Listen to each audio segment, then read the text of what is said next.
Dans cette vidéo, je vais transformer un vieux VTT en un vélo électrique. Pour commencer, je commence par l'avant. Je démonte l'intégralité des éléments du vélo. Ce vélo va être complètement décapé, repeint et remonté avec un kit ainsi qu'une batterie, des éléments neufs et d'autres éléments récupérés.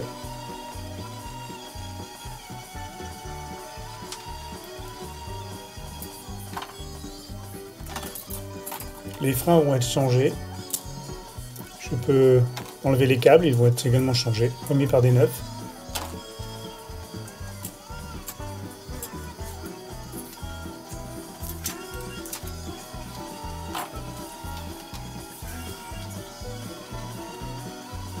Je démonte tous les éléments de la potence, les poignées,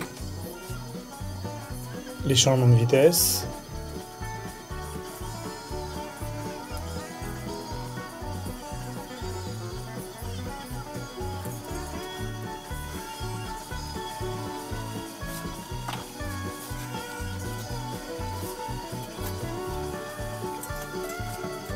Les poignées en caoutchouc seront remplacées par des nouvelles. Celles-ci n'étant pas démontables, je prends un cutter et je les coupe.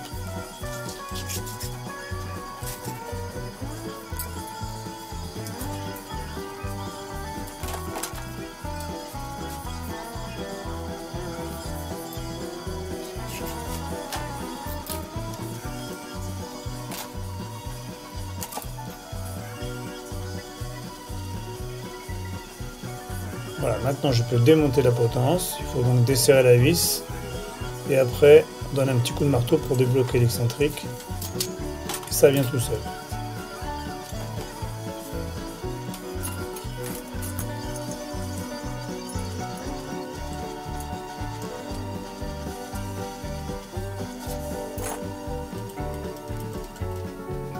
Je desserre les bagues de la fourche, la première vient toute seule, ensuite il y a une rondelle de blocage qui était un peu coincée, sûrement un peu oxydée. Il a fallu que je la tapote un peu pour réussir à l'enlever.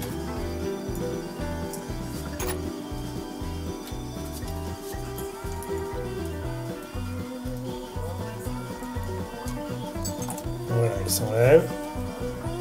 Une troisième bague à dévisser. Je ne dévisse pas complètement parce que j'ai pas encore enlevé l'intégralité des choses de la fourche.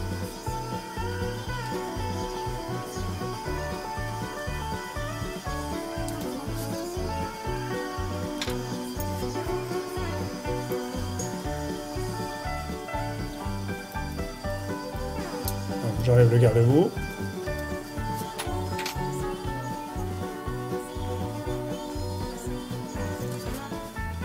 Comme il va être remonté, je récupère bien la vis, la rondelle, l'écrou. J'en mets tout ça ensemble et je mets de côté. Une fois que l'avant est prêt, je peux passer à l'arrière. Je fais à peu près les mêmes opérations. J'enlève le tube de selle, l'écrou de serrage.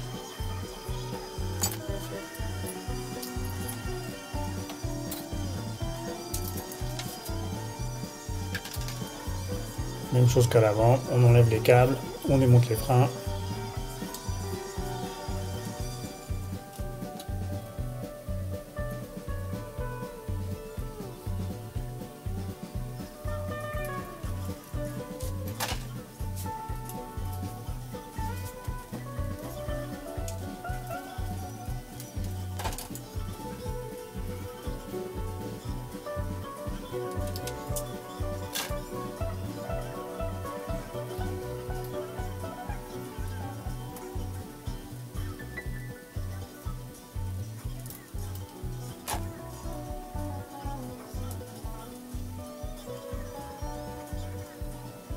Pour l'instant, il n'y a rien de compliqué, il faut juste 2-3 outils, une clé à laine, pas grand chose de très difficile.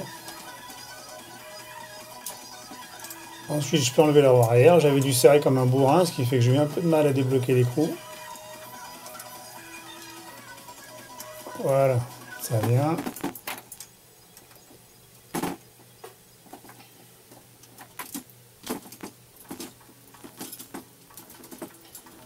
La roue arrière ne sera pas conservée, elle sera remplacée par la roue du kit.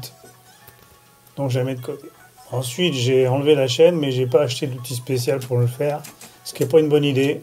J'ai passé pas mal de temps avec un marteau et un tournevis à enlever le maillon. C'est franchement pas évident. La prochaine fois, je rachèterai un outil pour enlever la chaîne, c'est quand même beaucoup plus facile. Au bout de 4-5 minutes, j'ai quand même réussi à l'ouvrir.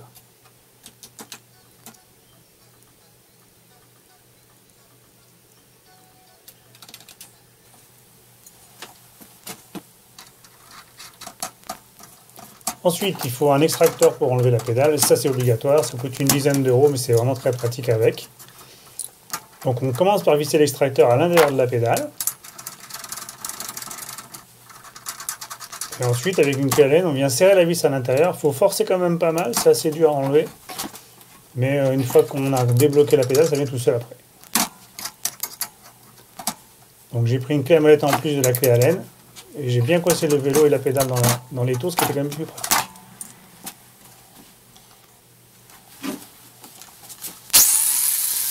Voilà. Bien évidemment, j'ai fait la même chose de l'autre côté. Et ensuite, j'ai commencé le ponçage à la disqueuse.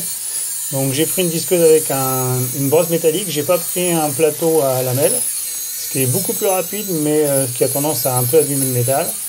L'avantage de la brosse, c'est que ça enlève assez bien la peinture et que ça lisse parfaitement le métal. On se retrouve avec quelque chose qui ne nécessite pas de ponçage avant la reprise de peinture. Il faut compter 10 bonnes minutes, un bon quart d'heure pour réussir à tout décaper. Mais ça va assez bien.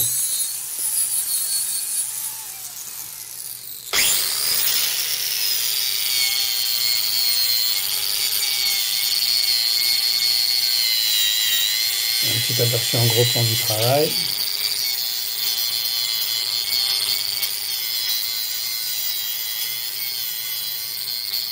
Donc il faut être patient, mais ça se travaille assez facilement quand même.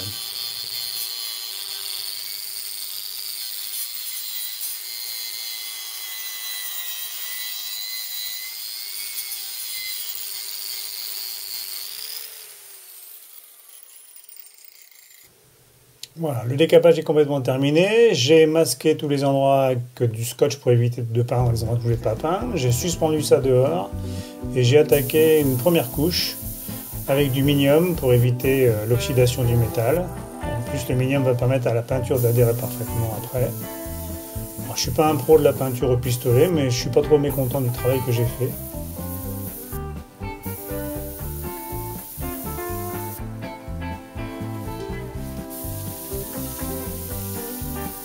Alors, ce travail a été fait début février, il ne faisait pas très chaud, ce qui fait que le séchage n'était pas très rapide. L'idéal aurait été de faire ça un peu plus tard dans la saison, mais bon, j'ai profité d'une période de vacances pour le faire.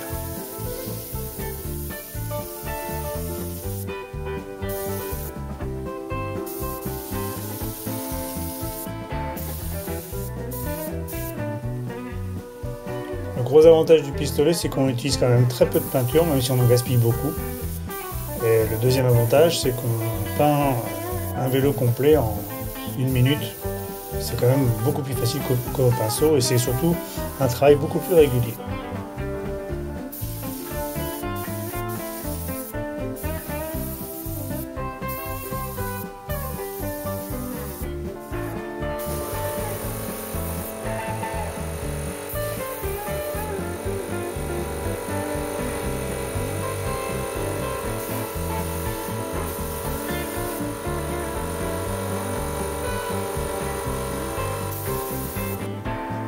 Donc voilà le rendu après une première couche. C'est quand même assez bien tendu la peinture, il n'y a pas de coulure, c'est assez droit, assez régulier. Même sur la potence en aluminium, je suis assez content du résultat. Je vais passer à la première couche. J'ai pris une peinture glycérophthalique teintée à la machine. J'ai fait 4 couches en tout. C'est une peinture qui a l'avantage d'être brillante, de tirer assez facilement. N'étant pas extrêmement très fort sur le calibrage de l'air et de la quantité de peinture au pistolet, comme sur la dilution, le résultat était assez satisfaisant.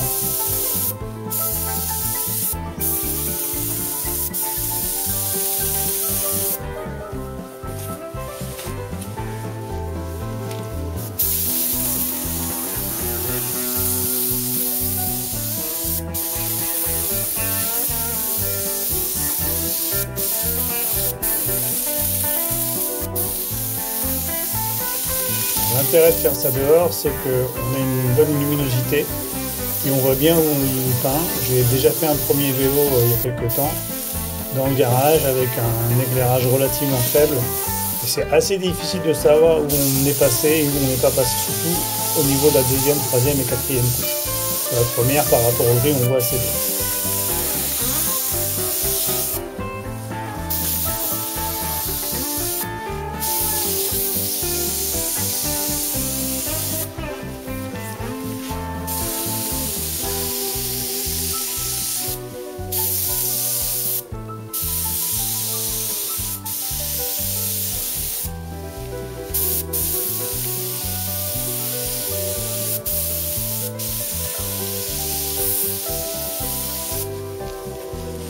Voilà, la couche est finie.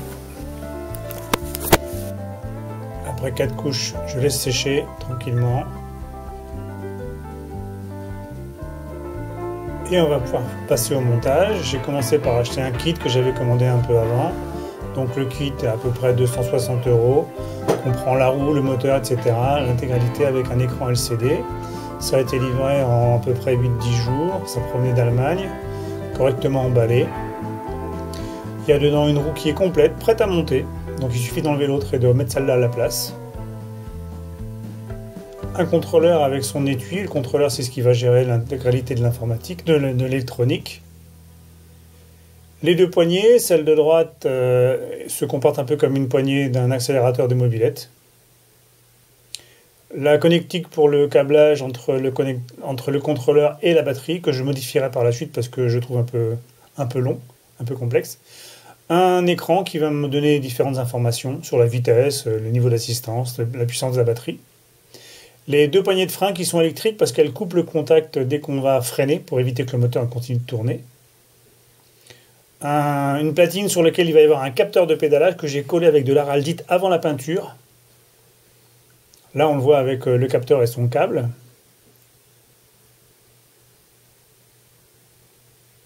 Et puis il y a également une petite rondelle avec des aimants qui va être mise sur l'axe de pédalage et qui indiquera quand on pédale ou quand on pédale pas. Une notice en anglais, pas très utile parce qu'en fait il suffit de suivre un peu les simples photos. J'ai acheté une batterie de 48 volts en 18 ampères. C'est la deuxième batterie de ce type-là que j'achète. Elle donne une bonne autonomie. Elle est un peu lourde, un peu grosse, mais bon, il faut savoir ce qu'on veut. Ensuite, j'ai commencé par faire le remontage. J'ai commencé par la fourche. J'ai donc mis de la graisse partout pour avoir un truc qui soit à peu près correct. J'ai d'abord tout nettoyé, les roulements ainsi que toutes les autres pièces avec du White Spirit. Et on remonte doucement les choses. La même chose qu'au démontage, mais à l'envers. On passe un coup de chiffon de temps en temps parce qu'on met un peu de graisse sur la peinture alors que c'est tout propre, parce qu'il faut que ça reste bien. Ensuite, je remets la potence.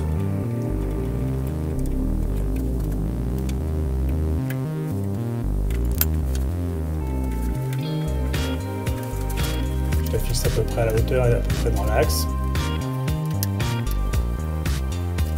Je mets tous les accessoires sur le guidon, le compteur, les poignées, les manettes de frein, les manettes de changement de vitesse.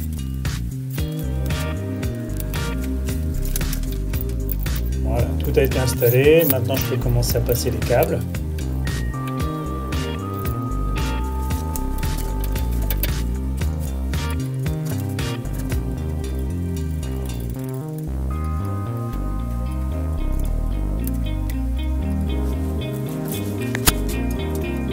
Je passe au garde-boue et ensuite au frein.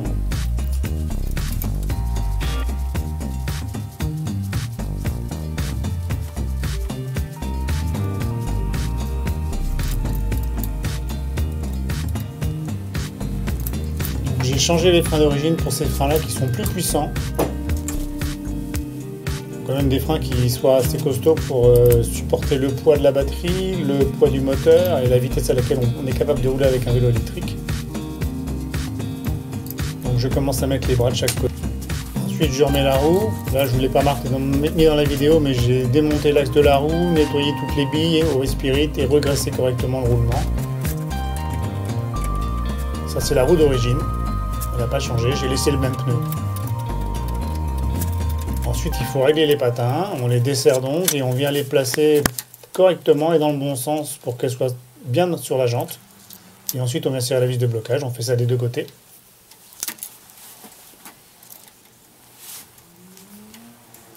Je peux installer les nouvelles gaines. Donc, je choisis la longueur par rapport à ce dont j'ai besoin.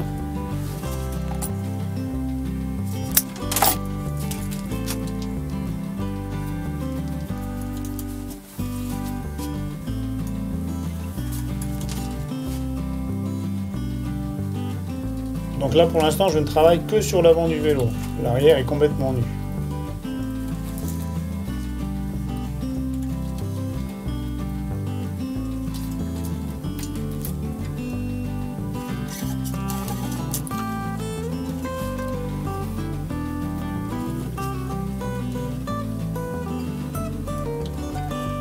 Donc là, je fais juste un test de fonctionnement. Il y aura un réglage et des compléments par la suite. Les opérations de l'avant, je vais les faire pour l'arrière, mais je commence par mettre une béquille. Donc j'ai choisi une béquille qui prend sur la barre inférieure et sur la barre supérieure. Il y a quand même le poids du moteur, il y a le poids de la batterie qui fait 7 kg, ça fait un ensemble assez costaud. Une simple béquille latérale aurait peut-être pu bouger. C'est peut-être pas une béquille extrêmement esthétique, mais au moins, pour l'avoir déjà testé sur un autre vélo, je sais qu'elle est parfaitement solide et parfaitement stable, et c'est ce qui m'intéresse.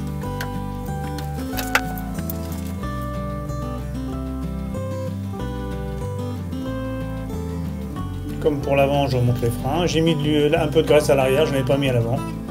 Je pense pas que ça soit spécialement utile, mais c'est pas très grave.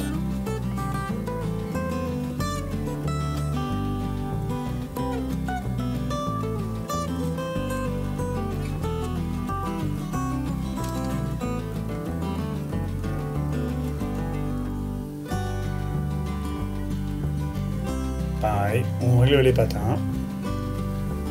Je mets ensuite le garde-boue que je récupère.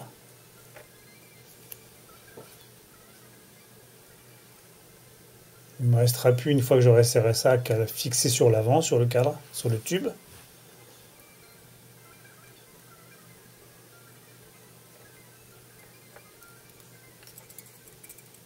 Ensuite, j'ai investi dans un garde-boue. Pardon, j'ai investi dans un porte-bagages d'une vingtaine d'euros sur lequel j'ai fixé la plaque de la batterie. Ce garde-boue est monté en position très haute parce que le contrôleur va être fixé dessous. Ça aurait pu être un peu plus esthétique en étant rabaissé, mais l'objectif est d'avoir le contrôleur qui soit dessous pour que ça soit tout regroupé. Donc ça va supporter quand même pas mal de poids. La batterie, je crois, fait 7 ou 8 kg, 7 kg. Il faut quand même que ça tienne bien, donc je serre correctement. Ensuite, je fais un test de blocage de la batterie pour vérifier que rien ne bouge et que la batterie est bien fixée sur son rack. Et là, il n'y a pas de problème. Je peux continuer le montage. Je remets le tube de sel. D'abord la vis de fixation. Je l'ai un peu passé à la disqueuse, il y avait pas mal de rouille. Je remets le tube. Et je me rends compte que c'est un peu délicat. Donc je mets un petit peu de graisse, ça évitera la rouille, ça évitera l'oxydation.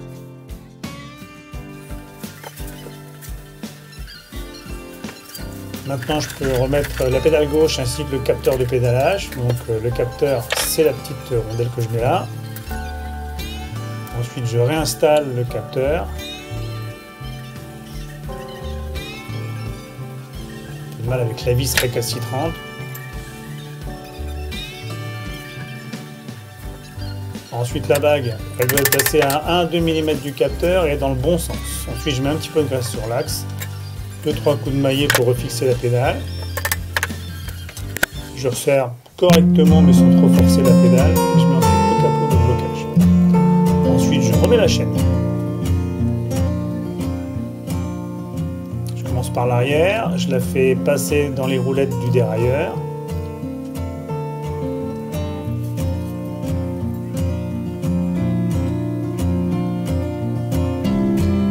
Après au travers du derrière avant et sur un des plateaux et je joins avec une attache rapide que j'ai achetée plutôt que de remettre l'ancienne que j'ai démontée parce que c'est quand même beaucoup plus facile.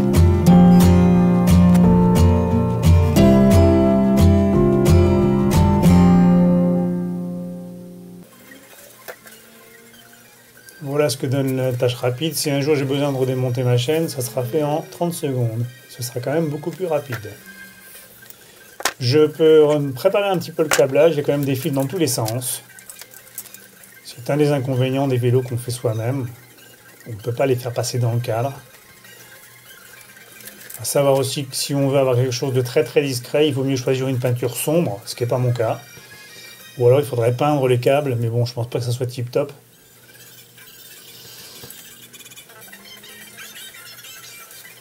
Donc on essaie de mettre les câbles les uns à côté des autres correctement. On les ficelle juste comme ça, histoire d'avoir des câbles de la bonne longueur, pour arriver jusqu'au contrôleur et pour ensuite brancher au contrôleur.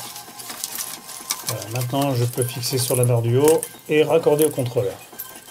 Donc le contrôleur, j'ai directement mis dans la sacoche, toutes les connectiques vers l'avant. Ensuite il faut prendre les connectiques les unes après les autres. Il n'y a pas forcément de raccord de couleur, sauf pour les trois premiers fils que je suis en train de mettre qui sont les fils du moteur. Sinon après il y a des détrompeurs, c'est-à-dire qu'on ne peut pas mettre n'importe quel connecteur sur n'importe quel autre. Il n'y a pas possibilité de se tromper, alors que les couleurs de fil, elles, ne correspondent pas forcément.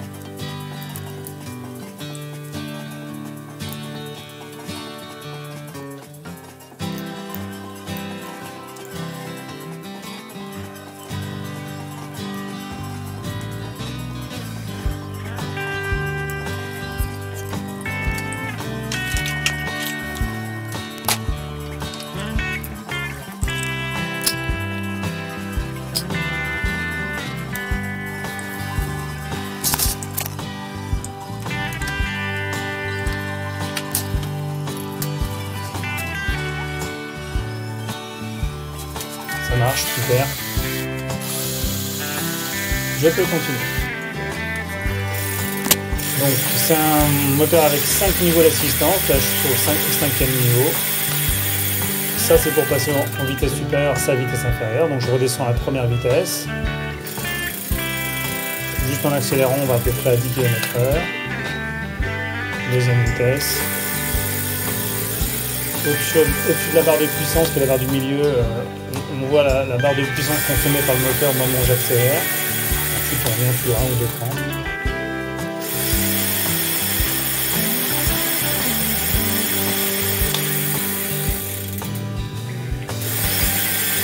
La vitesse à vide, je suis pas à 60 km/h avec 90 kg dessus. On avance à 45-50 km/h sans pédaler. Le vélo est fini, j'ai remis une gaine à peu près propre, j'ai fixé le contrôleur dans sa sacoche avec un fil de fer bien serré sous la batterie, ça reste pratiquement propre. Premier test de roulage, dans une rue qui monte légèrement, je ne pédale pas du tout, je suis juste à l'accélérateur.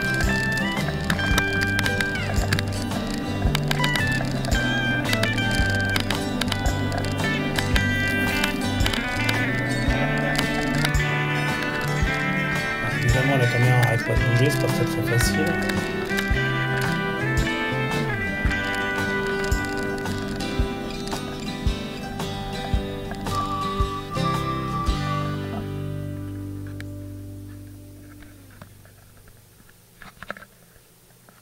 Je remets la caméra à peu près proprement et je repars dans l'autre sens.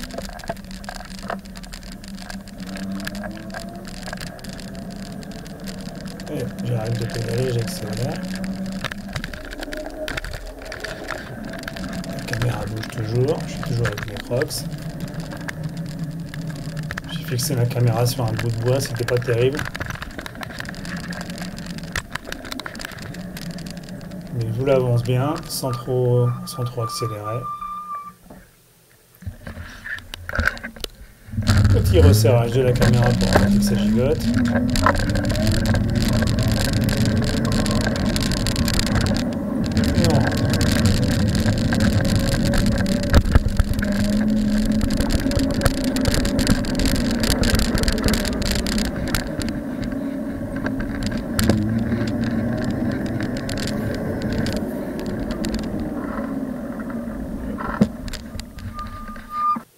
Voilà, le test est fonctionnant, il me restera juste le derrière à régler correctement parce que c'est pas tip top. Voilà l'aspect du vélo, c'est relativement propre.